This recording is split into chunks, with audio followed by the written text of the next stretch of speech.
Okay, now we show how to do the energy storage. The voltage for the circuit breaker is 220 volts, and we press start.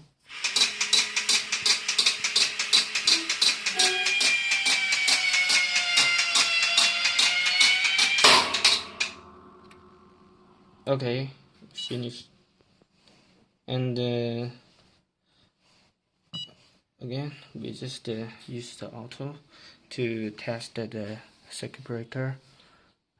Press. We have already complete all the parameter setting. So we just sorry.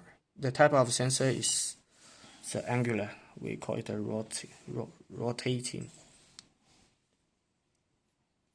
Okay, we just press start.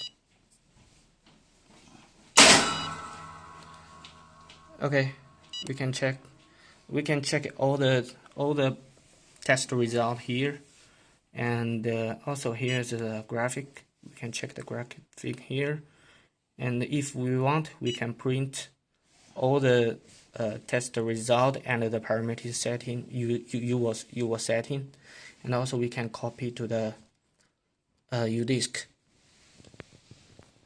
Okay, we just press print.